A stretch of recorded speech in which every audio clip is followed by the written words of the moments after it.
America's highways are decidedly less safe on April 20, a day when stoners publicly celebrate marijuana use.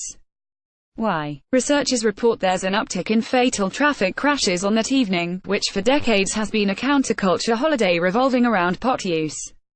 Your risk of dying in a fatal wreck increases about 12% on that date, comparable to the increase in traffic risk that's been observed on Super Bowl Sunday, according to the analysis of crash data. Teenage drivers have an even higher risk of dying in a traffic crash on that day, said lead researcher Drive John Staples. Among drivers younger than 21 years of age, the risk of crash involvement was 38% higher, said Staples, an assistant professor of medicine at the University of British Columbia in Canada. The simplest explanation for the increase in fatal crash risk is that people are getting high and then getting behind the wheel, he suggested. Cannabis impairs key skills needed for driving. The public should know don't drive high, Staples added. Impairment with drugs and alcohol increases the risk of a crash. However, marijuana legalization advocates point out that this study doesn't pin the blame directly on marijuana use. The data in this paper does not identify whether any of the drivers involved in motor vehicle accidents on the day in question were either under the influence of marijuana or responsible for the accident, said Paul Armentano. He is deputy director of NORML, a group advocating for the reform of marijuana laws. Staples works at St. Paul's Hospital in Vancouver, which is located near one of the major North American sites for 420 celebrations. On April 20, we often see patient numbers surge, mostly related to drug use, Staples said. To see whether the holiday had any effect on road safety, Staples and his colleagues gathered 25 years of crash data from the U.S. National Highway Traffic Safety Administration.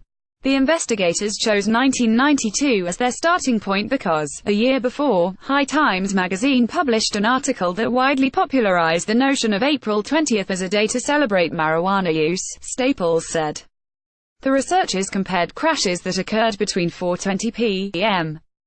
and midnight on April 20 with those that occurred during the same time period 1 week earlier and 1 week later, on April 13 and April 27. Staples agreed that the study relies solely on crash data and cannot determine how many of the drivers were stoned. It's possible people at the big 420 events also are drinking or taking other drugs, and that's what increases fatal crash risk, Staples added. April 20 events also could be so big that they alter traffic patterns and increase crash risk, he noted. Police also might be so focused on drug enforcement that they neglect to enforce traffic laws. There are a number of alternate explanations, Staples said. Unfortunately, we don't have a good way of knowing for sure which of those are contributing. The study found 3 states where crash risk increased the most on 420: Georgia, New York and Texas. Armentano pointed out that none of the 3 has legalized recreational marijuana use.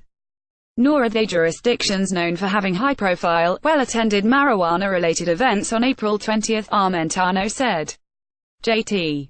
Griffin, Chief Government Affairs Officer for Mothers Against Drunk Driving, agreed that the study is flawed, but added that it raises larger questions worth pursuing. We still don't have good definitions of marijuana impairment. We still don't have good data on how many people really are using drugs and driving, Griffin said. And it's definitely worth looking into the 420 phenomenon a little more deeply to figure out what it means in terms of traffic deaths. The study was published online February 12 in JAMA Internal Medicine.